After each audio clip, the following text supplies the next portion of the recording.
Where was the first time you performed? It was You a know? karate dojo.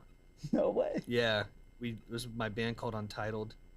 We were so bad. None of us sang, and we played "Smell Like Teen Spirit."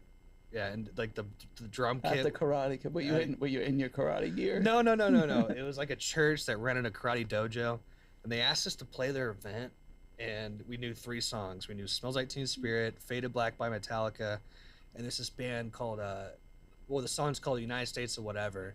It's a really stupid song, and we did those three songs, and we thought we were rock stars because our parents came. You know, Oh, we were that's like great, we were like dog. 15. Oh, that's awesome. But I think my first gig, Yeah, yeah. first gig.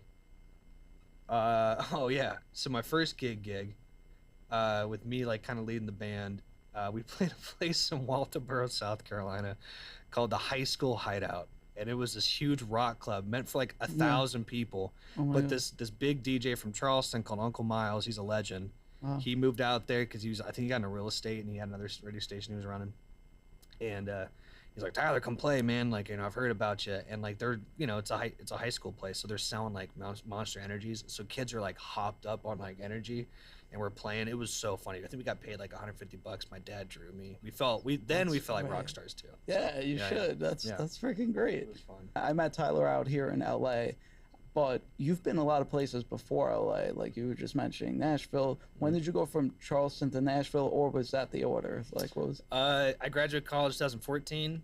I was like Van Wilder. I changed my major like 3 times, and so I eventually graduated 2014. Should have been 2012. But I stuck around for a year, and then I was like, man, I feel like most kids go to grad school. I was like, well, I'm not gonna go to grad school, You know, but I think moving to Nashville is my grad school, and so I moved there, 2014 or 2015, and it was a really good learning experience because in 2014 I was having the best time of my life because I had no responsibilities. yeah. Rent in Charleston was really freaking cheap, and I was just playing literally full time music. I was touring, Wow. playing. I was already playing big shows. Had a couple songs on like regional radio, and so in my mind I was like, oh, I'm killing it. But also like in my mind I was like, I can't. This is not making it though. And so I moved to Nashville, and I was super broke, and I had like 6 part-time jobs. But what were some of those, just to give the audience like an understanding Yeah, of like dude. what it was like? No, it was funny. I worked at a bar. It's called 12th and Porter, famous spot.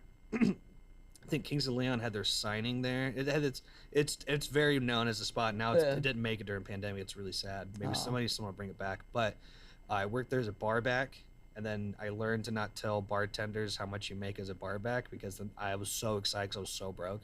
I got tipped out from all the bars. I was like, dude, I made like this much money tonight, and the bartender's like, huh.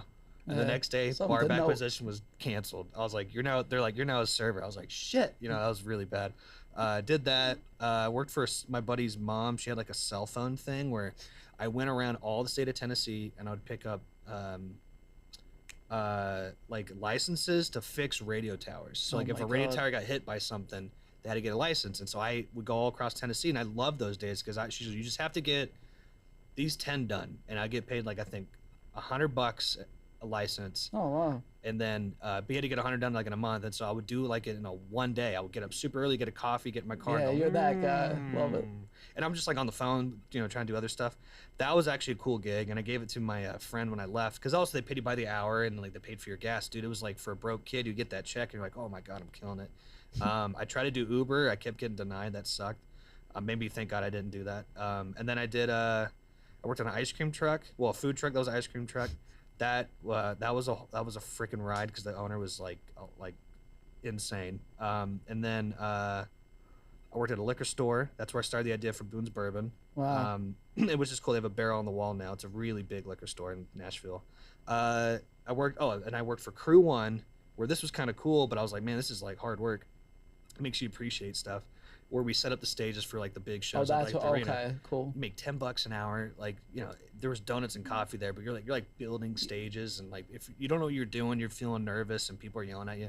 And so eventually I got smart, and it's the arena. It's like the Bridgestone where the Predators play. I would just go to the bottom where the rehearsal area is, and there's a million bathrooms down there for like artists. Yeah. And I would just lock it and sit there for Dude, oh yeah. I was like, Like 'cause that it sounds sucked. nuts, but that's yeah. It Honestly, sucked. all these jobs that you just mentioned, like that built bones for Yeah. for what you're doing now across Yeah. the board. You just mentioned like all these avenues that you have. You mentioned in the beginning. those kind of sculpted what you're doing now. It's Well, freaking impressive, man. I feel like if your back's not against the wall, you're never gonna figure it out.